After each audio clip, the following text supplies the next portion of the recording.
মলিনার দিদি ওষুধের বক্স থেকে কৃমির ওষুধ নিয়ে আসতে বলে।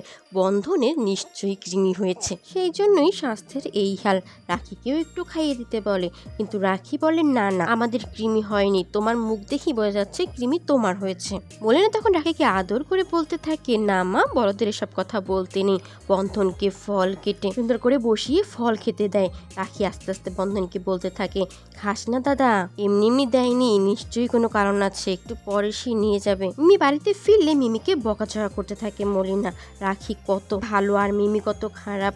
স্কুল থেকেই এসে রাখি পড়ার কথা ভাবছে আর মিমি পাড়া বেড়াচ্ছে। এরপর দেখা যায় মলিনার আসল রূপ। সে বন্ধনকে জিজ্ঞেস করে তার মায়ের যে গয়নার বাক্স সেগুলো কোথায় রয়েছে। বন্ধন বলে সেগুলো তো লকারে রয়েছে, আর চাবিটা বন্ধনের কাছেই রয়েছে। কোথায় রয়েছে তা বন্ধনেরই মনে নেই। এদিকে দেখা যায় তন্নিকে নিয়ে দীপা রিখিয়ার বাড়িতে যায়।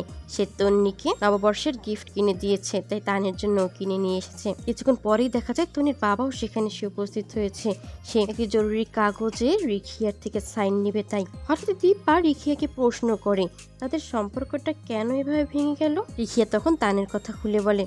দীপা রিখিয়াকে প্রশ্ন করে, তার কি আগে কোনো সম্পর্ক ছিল কারোর সাথে, সে কি কাউকে ভালোবাসতো? কিন্তু রিখিয়া এর কোনো উত্তর দেয় না। এদিকে দেখা যায় বন্ধন হন্তদন্ত করে সেই লকারের চাবি খুঁজতে থাকে, আর মিমি তার মায়ের কথা মতো আড়ালে দাঁড়িয়ে দেখতে থাকে বন্ধন চাবিটা খুঁজে পায় কিনা, কোথা থেকে বের করে। আর ভেবলিও মলিনার কথা মতো বন্ধনের রুমে গিয়ে ছবি তুলতে থাকে। রাখি ঠিকই বুঝতে পারে যে স্পাই পাঠিয়েছে তার জেঠিমা। বন্ধনকে সাবধানে কাজ করতে বলে। অপরদিকে দেখা যায় রিখিয়ার বাড়িতে দীপা, সব্যসাচী, তন্নি খাওয়া দাওয়া করছিল। ঠিক তখনই সুকল্যাণ সেখানে এসে উপস্থিত হয়ে যায় এবং তানকে ফোর্স করতে থাকে তাকে যেন বাবা বলে ডাকে। কিন্তু তান কিছুতেই বাবা বলে ডাকছিল না। সে তানের জন্য অনেক গিফটও নিয়ে এসেছে। সুকল্যাণ সব্যসাচী ও রিখিয়াকে জড়িয়ে অনেক বাজে কথা বলতে থাকে। সে তো তানকে নিয়ে যাবে যে করেই হোক, কিন্তু তান বারবার সুকল্যাণের মুখ সরিয়ে দিয়ে এক পর্যায়ে ছুটে যায় সব্যসাচীর কাছে। সব্যসাচীকে বারবার বাবা বলে ডাকতে থাকে। সুকল্যাণ তখন আরো বেশি ক্ষিপ্র হয়ে যায়। সব্যসাচীকে বলে, তার কাছ থেকে তার ওয়াইফকে তো কেড়ে নিয়েছে, তানকেও কেড়ে নিচ্ছে না, তানকে সে কিছুতেই দিবে না। সব্যসাচীকে একবার ধাক্কা দিয়ে সরিয়ে দেয়। এরপর আবারও যখন তার দিকে এগিয়ে যায়, দীপার সামনে দাঁড়ায় এবং সাবধান করে দেয়। পুলিশের কথাও বলে সে কিন্তু পুলিশকে ফোন করবে। আর সুকল্যাণ ভুলে যাচ্ছে যে সব্যসাচী একজন লয়ার, সেই কথা বলতে থাকে। এরপর রিখিয়ার কাছে গিয়ে বলে তার হাজবেন্ডকে যেন সে সামলায়। আর হ্যাঁ, তান যাকে বাবা বলে ডাকে তাকেই বাবা বলে ডাকবে। সুকল্যাণ সেখান থেকে চলে যায় এবং এও জানায় যে সে প্রমাণ করে দিবে রিখিয়া মৈত্র আর সব্যসাচীর মধ্যে ঠিক কি চলছে। সুকল্যাণ চলে যাওয়ার পরে রিখিয়া হাত জোর করে ক্ষমা চায় তাদের কাছে। তার জন্যই আজ এই পরিস্থিতির সৃষ্টি হয়েছে। কিন্তু দীপা রিখিয়াকে জানায় তেমন কিছুই হয়নি, সবকিছু ঠিকই আছে, তাকে এত ভাবতে হবে না। দীপা সব্যসাচী দুজনেই তানের পাশে থাকার প্রতিশ্রুতি দেয়। এরপরের সিনে দেখা যায় রাখি বন্ধন তাদের মাকে স্মরণ করছে। ওদিকে মলিনার দিদি শুধু খেয়েই চলছে, আর রাখিও তাকে নানাভাবে কথা শোনাচ্ছে। আর জেঠিমা এই নিয়ে রাখিকে। এদিকে বেবলির বিয়ের ব্যাপারেও কথাবার্তা চলছে, আর গয়নার ব্যবস্থা তা তো বন্ধনের কাছ থেকেই করা হবে। প্রায় 100 ভরির কাছাকাছি গয়না, এতে মিমিরও হয়ে যাবে। রাখি দাঁড়িয়ে সবটা শুনতে থাকে এবং তার দাদাকে গিয়ে বলতে থাকে, ভেবলিদির বিয়ে মনে হয় ঠিক হয়ে গেল। তাদেরকে তো রুম ছাড়া করেছে, এরপর তাড়িয়ে দিবে না তো, মায়ের গয়নাগুলো কেড়ে নিবে না তো। বন্ধন এই নিয়ে বেশ ভয় পেতে থাকে। এর পরের সিনে দেখা যায় রাখি বন্ধনকে নিয়ে যাচ্ছিল। ঠিক তখনই খোকনদার সাথে দেখা হয়। খোকনদা বন্ধনকে মনে করিয়ে দেয় যে টাকা নিয়েছিল ফাংশনের জন্য, মনে আছে তো, ফাংশনের কিন্তু সময় হয়ে এসেছে। বন্ধনও কথা দেয় সেই সময় মতো ঠিক ফাংশনে পৌঁছে যাবে। রাখি বুঝতে পারছিল না কিসের ফাংশন, কিন্তু বন্ধন বলে রাখিকে বুঝতে হবে না, ও আছে একটা কাজ। রাখিদের স্কুলে প্যারেন্টস মিটিং হবে। রাখির তো আর বাবা মা নেই, সে তার বাবা মায়ের ছবি নিয়ে স্কুলে যেতে চায়। বন্ধন তার জেঠিমাকে অনুরোধ করে যাতে রাখির সাথে প্যারেন্টস মিটিংয়ে একটু টিচারদের সাথে মিট করে, কিন্তু জেঠিমা দুর্ব্যবহার করে রাখি বন্ধনকে সেখান থেকে সরে যেতে বলে। তবে হ্যাঁ, একটা শর্তে যেতে পারে, যদি বন্ধন তার মায়ের গয়নাগুলো তাকে দিয়ে দেয়। বন্ধন তখন বলে দেয় থাক, লাগবে না, বন্ধনই যাবে প্যারেন্টস মিটিং এ। এর পরের সিনে দেখা যায় প্যারেন্টস মিটিং এ রাখির সাথে বন্ধনই যায়, আর নিবার সহ অন্যান্য কিছু স্টুডেন্টস মিলিয়ে রাখির নামে অনেক কথা বলতে থাকে তাদের মায়েদের সাথে। রাখি কিভাবে স্কুলে ঢুকেছে সেই কথা বলে, রাখি টিফিনের রুটি ভাজি নিয়ে আসে, তার দাদাও কিভাবে এসেছে, আর সেই স্টুডেন্টসদের মায়েরাও বন্ধনকে নিয়ে অনেক কথা বলতে থাকে, রাখিকে নিয়ে অনেক কথা বলে। বন্ধনের চটির দিকে তাকিয়ে সেগুলো নিয়ে কথা বলতে থাকে। বন্ধন বুঝতে পারে যে এই চটি পরে প্যারেন্টস প্যারেন্টস মিটিংয়ে আসা যায় না। সে দৌড়ে যায় একটা ব্যবস্থা করার জন্য।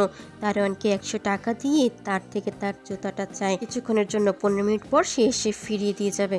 এরই মধ্যে রাখিকেও ডাকা হয়। তো এখনো আসলো না। রাখি একাই ভিতরে প্রবেশ করে। বন্ধন রাখির নাম শুনতে পেয়ে দৌড়ে দৌড়ে আসতে থাকে এবং সেই জুতা জোড়া তার পায়ে বেশ বড়ই হচ্ছিল, বারবার পা থেকে খুলেও যাচ্ছিল। হঠাৎ করে সে স্লিপ খেয়ে পড়েও যায়। আর এই নিয়ে নিবার সব বাকি স্টুডেন্টসরা হাসাহাসি করতে থাকে। রাখি ভিতরে প্রবেশ করে কি বলবে কিছুই বুঝতে পারছিল না, তো তার প্যারেন্ট নেই। তখনই বন্ধন এসে তার পরিচয় দেয়। সে রাখির দাদা, সেই রাখির বাবা, সেই রাখির মা। কিন্তু সেই ক্লাস টিচার্সরা তাদের নিয়ে অনেক কথা শোনাতে থাকে। কি গেটা পেয়ে এসেছে, বন্ধনের জুতাটাও দেখতে বলে। ভিখারি সহ নানান বাজে কথা বলতে থাকে। প্রিন্সিপাল ম্যাম ট্রাস্ট করতে চাইছে। রাখি বন্ধনকে সেখান থেকে বেরিয়ে যেতে বলে। ঠিক তখনই রিখিয়া মৈত্র এসে হাজির হয়। সে আগেই বুঝতে পেরেছিল এখানে কোনো একটা গন্ডগোল হতে পারে। রিখিয়া মৈত্র এসেই বলে ওরা কোথাও যাবে না, ওরা এখানেই থাকবে। অন্যান্য টিচার্সরা অ্যালাউ না করলেও প্রিন্সিপাল ম্যাম যখন বলেছে তাদের আর কিছুই করার ছিল না। মিমিকে বাসায় যে ম্যাম পড়ান সে ইচ্ছে করেই বন্ধনকে ইংলিশে প্রশ্ন করতে থাকে এক এক করে। রিখিয়া মৈত্র তখন তাকে বলতে থাকে সে তো জানে বন্ধন লেখাপড়া জানে না, কেন বন্ধন কিভাবে প্রশ্ন করছে। সে বাংলায় বন্ধনকে বুঝিয়ে বলে কে বন্ধন ঠিক কিভাবে পড়াবে। বন্ধন বলে আর সবাই যেভাবে পড়াবে সেও ঠিক সেভাবেই পড়াবে। তার জন্য তাকে যে কাজ করতেই হোক না কেন সে সব রকম কাজ করতেই প্রস্তুত থাকবে। আর হ্যাঁ, ওকে বাসায় পড়াতে হবে না, ও একবার যা শুনে তাই মনে রাখতে পারে। অন্যান্য টিচার্সরাও সেই নিয়ে হাসাহাসি করতে থাকে এবং রাখিকে বই থেকে ইংলিশে বলে রাখি ঠিক কতটা বলতে পারে তার প্রমাণ নিতে চায় এবং যা যা বলা হয় রাখি সম্পূর্ণের মতো বলতে থাকে। বাকি টিচার্সরা তখন থ হয়ে যায়, তাদের আর কিছুই বলার ছিল না। রিখিয়া মৈত্র তখন বলে আপনারা এবার বুঝতে পারলেন তো রাখি কতটা উজ্জ্বল একজন স্টুডেন্ট তাদের জন্য। আগামীতে রাখি যে ফার্স্ট হবে এই নিয়ে তার সন্দেহ নেই। কিন্তু সেই ম্যাম বলতে থাকে সেও চ্যালেঞ্জ করছে নিভাই হবে ফার্স্ট গার্ল। প্রিন্সিপাল ম্যামও তখন তাকে চ্যালেঞ্জ করে। এরপর তারা যখন চলে যাবে ঠিক তখনই সেই ম্যাম আবার বলতে থাকে ছোট লোক কোথাকার। রাখি তখন তার কাছে গিয়ে বলে তার তো মানে মায়ের মতো যাদেরকে দেখে তাদেরকে তার মা মনে হয়, আর শিক্ষিকারা তো মায়ের মতোই হয়। এখন তাকে যদি তার কোনো শিক্ষিকা ছোট লোক বলে তাহলে সে কি শিখবে? সে তো যা শুনে তাই তার মুখস্থ হয়ে যায়, তো এটাই থেকে যাবে। এরপর রাখি যদি কোনো অন্যায় করে থাকে তার জন্য ক্ষমা চেয়ে নেয়। প্রিন্সিপাল ম্যাম রাখিকে বলতে থাকে না, রাখি যা বলেছে ঠিকই বলেছে। এদিকে চম্পা রাখি বন্ধনের উপর কড়া নজর রাখতে থাকে। সেই দারোয়ানের কাছে গিয়ে জুতো জোড়া আবার চেঞ্জ করে নেয়। বন্ধনের কাছ থেকে টাকা রাখে না। বন্ধনের কাছ থেকে টাকা রাখলে তার যে দাদা তার বোনের জন্য এত কিছু করতে পারে তার কাছ থেকে টাকা সে রাখতে পারবে না। এর পরের সিনে দেখা যায় রাখি বন্ধন খুশিমণি বাড়িতে ফেরে। তাদের জেঠিমা তাকে প্রশ্ন করে কি তারা এসে পড়লো। বন্ধন তখন খুশি মনে সবটা বলতে থাকে তাদের জেঠিমাকে ঠিক কি কি হলো সেখানে। জেঠিমা অবাক হয়ে প্রশ্ন করে প্যারেন্টস মিটিংয়ে বন্ধন গিয়েছিল, প্যারেন্ট হিসেবে বন্ধনকে অ্যালাউ করলো। রাখি তখন বলে প্রথমে অ্যালাউ করেনি, কিন্তু তাদের যখন প্রিন্সিপাল ম্যাম আসলো তখন সব ঠিক হয়ে গেল। এদিকে বাচ্চু মিমিরও সময় হয়ে এসেছে, তারা রেডি হয়ে এসেছে। মরিনা বলতে থাকে সব নষ্টের গ্রহ প্রিন্সিপাল ম্যাম। মরিনা ওদেরকে নিয়ে বেরিয়ে পড়ে। এদিকে রাখি বন্ধন চিন্তিত হয়ে পড়ে তাদের জেঠিমা আদৌ কি রাখির পড়া চালিয়ে যেতে দিবে? তাদেরকে এই বাড়ি থেকে তাড়িয়ে দিবে না তো? আর তাদের মায়ের গয়না সেগুলো হাতিয়ে নেবে না তো? বন্ধনেরও খুব চিন্তা হতে থাকে। সে তার বোনকে নিয়ে বলতে থাকে কিছুই হবে না, সব ঠিক হয়ে যাবে। পেতে চ্যানেলটি সাবস্ক্রাইব করে রাখুন, লাইক কমেন্ট করতে ভুলবেন না। ধন্যবাদ।